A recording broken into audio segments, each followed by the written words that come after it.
Olá, irmãos, graça e paz. Se você está assistindo este vídeo, é porque eu fiz uma pequena cirurgia para a extração do siso de um dente. E, por orientação médica, o médico pediu para que eu não ficasse falando. Então, se chegou o domingo da escola bíblica, que era para eu finalizar esta lição, e eu não posso estar falando, eu resolvi contribuir com a finalização desta lição, uma vez que eu a comecei, eu gosto de terminar com este vídeo. Eu gravei este vídeo para finalizar a lição com vocês, ok? Para contribuir neste aspecto. Eu estou gravando porque era meu costume, quando eu era professor de filosofia no ensino médio, fazer isso. Eu gravava as aulas, áudios, vídeos dos conteúdos e disponibilizava o link para os meus alunos. Então, não estou fazendo nada diferente do que já não fazia. Porque eu gosto de terminar aquilo que eu começo. Às vezes a gente adoece, não pode. Então esse é um recurso muito importante. Vamos lá. Vocês estão vendo aí agora esta plaquinha que diz proibido, mas se quiser pode. Que é uma placa que demonstra a nossa ironia diante da verdade de Deus. A palavra de Deus, ela diz uma coisa e às vezes nós, por apego às nossas tradições, por apego a memórias e não à escritura. Às vezes nós, por apego à nossa forma de fazer, à nossa opinião, nós queremos fazer algo que Deus disse não faça. Tá? Isso é querer ser mais sábio do que Deus. Deus claramente proíbe algumas coisas, entre elas fazer imagens dele. Você pode dizer, mas na minha opinião, sua opinião ela tem que ser fundamentada nas escrituras. Do contrário, ela não é verdade para o povo de Deus. Qualquer uma de nossas opiniões. Nós não fazemos teologia em cima de opinião. Já fizeram no passado e eu mostrei na primeira aula.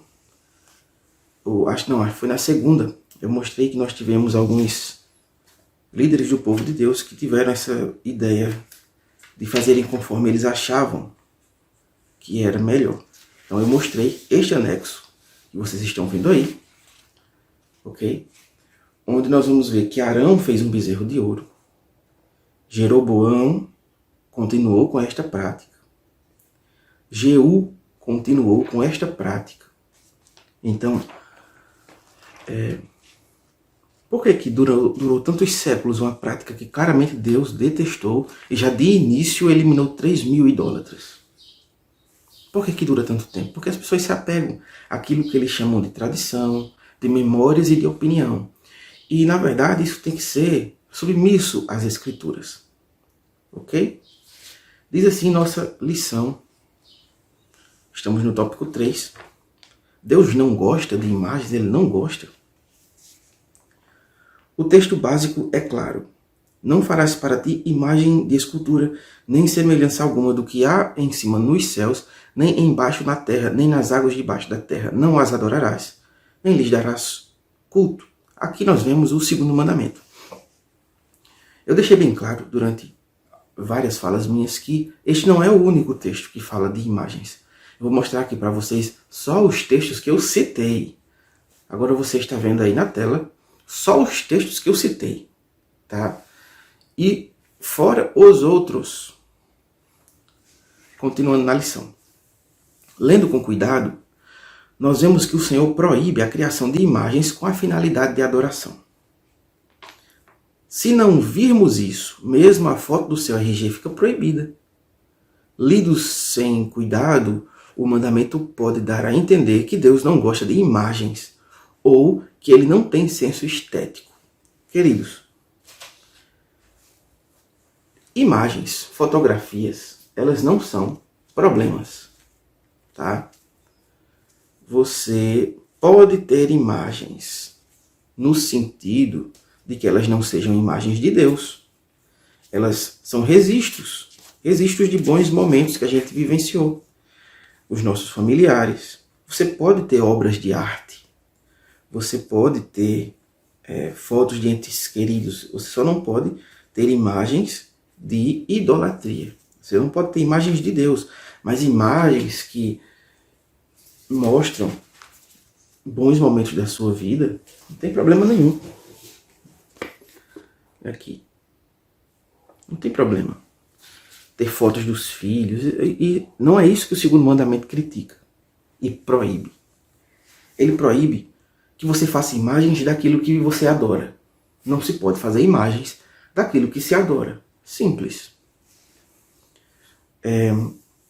Diz assim a lição. Lido sem cuidado, o mandamento pode dar a entender que Deus não gosta de imagens ou que ele não tem senso estético. Ora, mas Deus é o criador da beleza. Ele é o criador de tudo que é lindo, de tudo que é estético. Ele é o criador da matemática, das proporções. Então, ele cria a beleza, ele é a fonte de toda a beleza e graça. Ok? Deixa eu desligar aqui. Então, a beleza não é pecado. Tá? Cuidar-se não é pecado.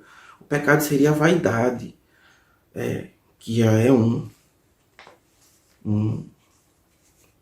desvio do equilíbrio.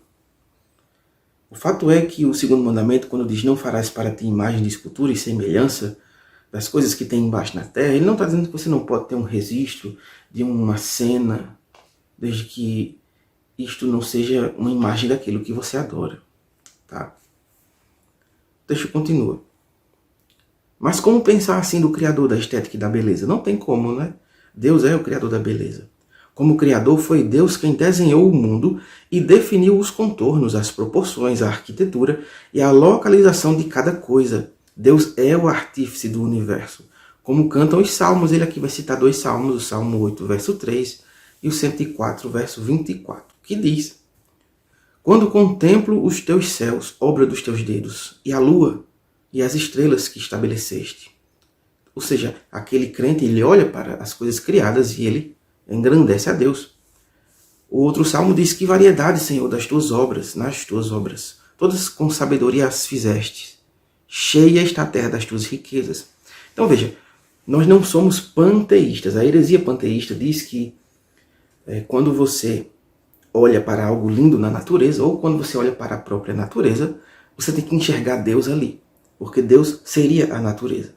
E nós não somos panteístas. Nós não olhamos para a natureza como sendo Deus também aquilo que estamos enxergando.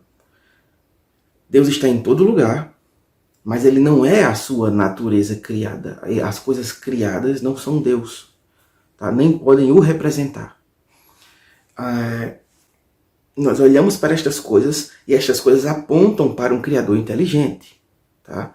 Elas apontam para que há um artífice do universo, um Criador inteligente, que cria as coisas com intenção, com proporções, com uma finalidade. Então, nós não olhamos para estas coisas dizendo que estas coisas são Deus, mas as coisas criadas apontam para a necessidade de um Criador inteligente.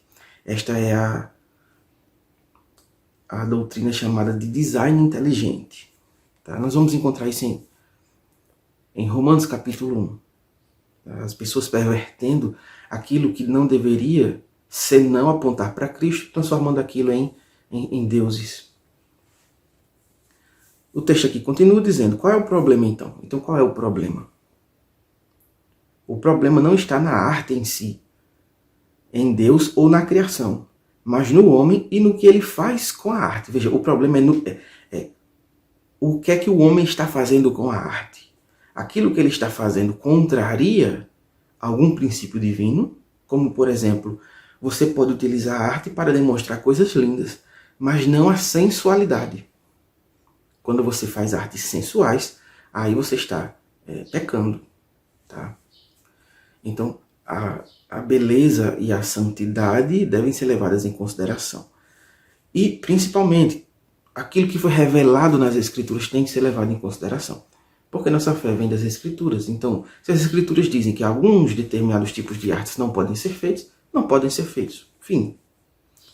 Então, o problema é o que o homem faz com esta arte. Enquanto tudo o que Deus faz é perfeito, eu estou lendo a lição, espero que estejam acompanhando. Enquanto tudo o que Deus faz é perfeito, o homem consegue corromper tudo com o seu coração idólatra e ávido por grandeza. Tá? Nós vamos ler, veja aí, Apocalipse 19:10 e Apocalipse 22:9. Esses dois textos mostram que João, diante de um anjo, diante da grandeza, diante de algo belo, diante de uma criação maravilhosa de Deus e eterna, João cai em joelhos para adoração. O mesmo João que teve visões do Cristo glorificado, agora está de joelho diante de um anjo. Então é isso que a lição está dizendo. Veja, a lição continua dizendo: o casal Tripp resumiu bem. Idolatrar a grandeza é uma característica inata do ser humano. Quando ele vê algo belo, o seu coração tende, ou não, cada um é tentado conforme as suas concupiscências, mas diante de algo majestoso, o coração do homem tende à idolatria. Idolatrar a grandeza é uma característica inata do ser humano. Nós vimos aqui o exemplo de João. Somos feitos à imagem de Deus e projetados para adorar. Fomos criados para a fascinação que a glória de Deus evoca. A adoração é uma reação à grandeza. Tá? Por isso que você não pode fazer imagem de Deus. Porque se o ser que você está usando uma imagem é Deus, você está fazendo imagem de Deus.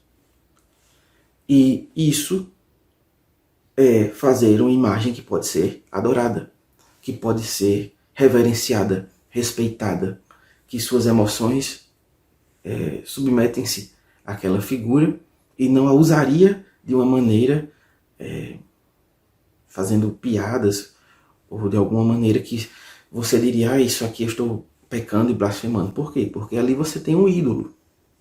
Tá? A lição 3 continua dizendo: um coração puro e regenerado, ao olhar para as grandes obras de Deus, se admirará mais pelo seu Criador, pela sua sabedoria, inteligência e glória do que pela criação em si. Ok? Então, as artes elas devem ter a intenção de apontar para Deus. Certo? Seja na sua própria constituição bela, seja na sua intenção de realmente apontar para o Criador. Nós só não podemos fazer imagens do Criador, nem de nenhuma das pessoas da Trindade. Tá? Deixa eu ver aqui. Nós nos encantamos ao ver a criação, mas não como se ela fosse autoexistente. Ela remete toda a glória a Deus e aponta para Ele. Um coração crente reconhece isso. Já o coração ímpio pode se admirar da grandeza das obras de Deus, talvez até admitir racionalmente que Deus as fez, porém é incapaz de adorá-lo devidamente por isso. Muitos cristãos o são apenas nominalmente, por terem sido criados frequentando uma igreja ou por terem sido educados por pais cristãos e negligenciado essa bênção. De qualquer maneira, é bom que frisemos que apenas um coração regenerado tem condições de adorar a Deus devidamente, porém não sem riscos. Isso é fundamental você prestar atenção. Adorar a Deus devidamente, porém não sem riscos. Quando é que nós incidimos em faltas? Quando nós estamos contrários às Escrituras nas nossas opiniões. Então, você evidenciou-se diante de uma grande quantidade de textos bíblicos que dizem: não faça. E você diz: eu vou fazer porque é a minha opinião. Você então está contra Deus. Né? Então, devemos adorar a Deus devidamente, porém não sem risco, porque somos pecadores e incidimos em falta quando nós estamos contrários às Escrituras. Seja quem for, seja em qualquer circunstância, dito por quem quer que seja. Veja, eu vou mostrar para vocês um texto muito interessante que está aqui na Constituição da Igreja Presbiteriana. Acompanhe comigo. Você está vendo aí o texto da nossa Constituição, artigo 14, a linha D, letra D, que diz que é dever dos membros da Igreja obedecer às autoridades da Igreja, enquanto, preste atenção, enquanto estas permanecerem fiéis às Sagradas Escrituras. Então, preste atenção aqui. Nós devemos obedecer àquelas autoridades instituídas pela Igreja? Sim, porque nós devemos proteger o povo de Deus, ensinar o povo de Deus, instruir o povo de Deus, por amor a Deus e a seu povo. Agora, se em algum momento nós estamos ensinando uma doutrina que não condiz com o ensino das Sagradas Escrituras, você não tem nenhuma obrigação de obedecer e aceitar isso. É somente as Escrituras, nossa única regra de fé e prática. Continuando. Tópico 4. O problema das imagens na adoração. Deus não tem qualquer problema com a arte em si, pois Ele mesmo é o Criador da beleza. Contudo, Ele determinou de modo absoluto e objetivo: não farás para ti imagens de escultura. Não as adorarás, nem lhes darás culto. Além dos termos claros do próprio mandamento, não terás outros deuses diante de mim. Fica evidente que Deus está falando de idolatria e adoração. Deus não está falando de quaisquer imagens, mas de imagens destinadas à devoção. Todas as religiões ao redor de Israel e do mundo faziam representações de suas entidades para o seu culto, e Deus as abominava e proibia terminantemente. Ele não quer ser adorado como qualquer criatura que ele mesmo tenha feito. Esse é o sentido do texto com o qual Paulo dialogou em Atenas. Sendo, pois, geração de Deus, não devemos pensar que a divindade é semelhante ao ouro, à prata ou à pedra, trabalhados pela arte e imaginação do homem. Atos capítulo 17, versículo 29. Então preste atenção. A lição diz que não podem ter imagens para adoração. Aí você pode dizer: mas eu vou fazer uma imagem que não é para adoração. É para outros fins. Para fins didáticos.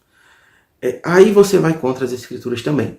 Por quê? Porque primeiro você tem que mostrar a evidência bíblica no Velho Testamento e no Novo Testamento da necessidade do uso de imagens.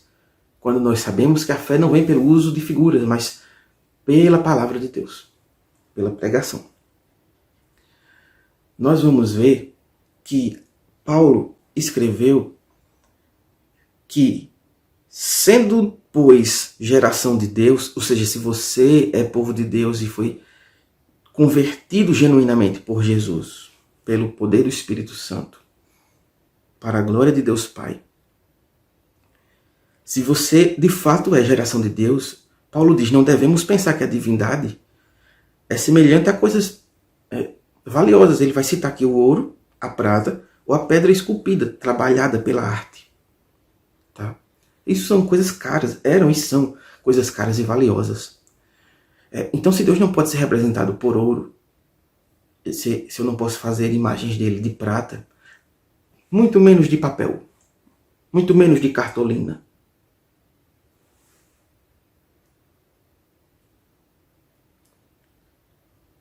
Paulo vai dizer que isso é a imaginação do homem, não condiz de fato com a realidade. Por isso, é uma imagem indigna do Criador, que é incomparável com as coisas criadas. Então não podemos usar imagens de Deus nem para fins didáticos. Fazer estas imagens, você faz porque você quer, não porque há ordem para isso. Continuando a lição, diz: afinal, por que os adoradores de outras religiões fazem tanta questão de imagens? Não, por quê? Por que os idólatras fazem tanta questão de usar imagens? Uma resposta bem instrutiva foi dada por Michael Horton, que diz que as pessoas insistem em ter o poder sobre o ídolo para que possam controlar o próprio destino delas. Segundo esse entendimento, ter uma imagem alimenta uma ilusão de controle na mente do adorador, fazendo-o crer que sua vontade pode ser imposta sobre seu Deus. Um exemplo bem popular disso é o que alguns católicos fazem com o casamenteiro Santo Antônio, que até sofre o castigo de ficar mergulhado na água caso não satisfaça a vontade do devoto. Nós sabemos que no meio evangélico algumas pessoas fazem imagens e não são de fato para adoração. Não são para manipular a vontade de Deus. Mas também fazer isso é proibido porque você está criando uma imagem que limita, quando são imagens de Jesus, limitam Jesus, porque Jesus é 100% homem, 100% Deus. Se você diz que não está fazendo imagem de Deus, usando apenas a imagem do Jesus homem, você está separando aquilo que Deus uniu, que é a essência de Cristo, 100% homem, 100% Deus. O texto finaliza dizendo: não é possível agradar a Deus dessa maneira, mas sim despertar sua ira. É o que nós vimos. com Jeú, com Gideão, com Jeroboão. Nós vimos com Arão.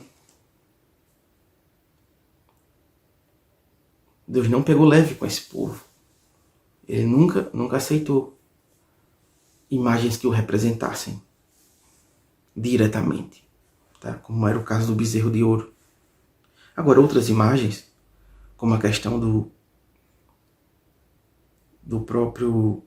da própria arca da aliança dos querubins, aí é outra questão. Ali eram artes que não eram para adoração. E não havia permissão dos homens saírem fazendo imagens. A permissão que Deus deu e a sua ordem era para que existissem aquelas imagens que ele cita.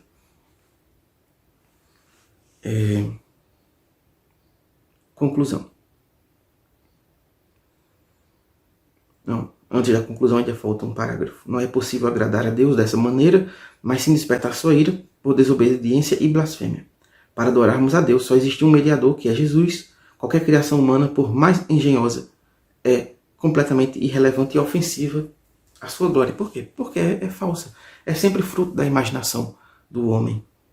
Conclusão, a adoração de imagens em Israel e no cristianismo ao longo dos milênios provocou muitos desvios e apostasia, levando muitos à perdição. Embora Deus seja o artífice máximo do universo e tenha compartilhado conosco o dom da arte e da representação, devemos observar seus mandamentos para não extrapolarmos seus critérios. Adorar a Deus implica em fé, crendo sem ver. Essa é a conclusão. E a aplicação é que sejamos corajosos, sem grosserias e ofensas, em testemunhar nossa fé e cuidar para que nossa adoração ocorra em espírito e em verdade. Veja, se existem adorações em espírito e em verdade, também existem relações com Deus que são em espírito e em mentira.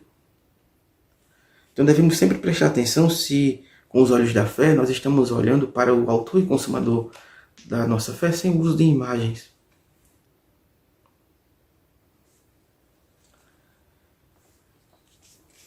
É isso. Eu acho que com isso nós finalizamos a lição. Eu poderia ainda falar mais coisas, mas acredito que por enquanto está já dito demais. Se eu precisar falar mais, falarei. E em 35 minutos finalizamos este vídeo. Eu quero dizer que é um privilégio, está sendo um privilégio ter contribuído com essa sala, a sala geral da Escola Bíblica, uma vez que a da UMP não existe mais. Eu contribuí com a sala da UMP desde 2014, e agora, infelizmente, nessa sala não existe mais. Mas eu gosto muito de estar entre vocês. A sala do MP agora está mesclada com a sala geral. E é sempre muito bom estar vendo vocês e preparar uma aula e chegar e ter dúvidas brilhantes que me colocam ali na saia justa para ter que explicar. Isso é muito bom. Infelizmente eu não vou estar presencialmente se você está vendo esse vídeo. Mas se eu estiver presencialmente, eu ainda vou explicar a questão da Arca da Aliança e a dúvida que Pedro Dantas teve acerca do uso da sarça. Que não tem problema, eu vou explicar se eu estiver presencialmente. Se não, no dia que eu aparecer e tiver a oportunidade, então eu farei isso. Deus abençoe a todos, fiquem em paz, que o Senhor vos abençoe.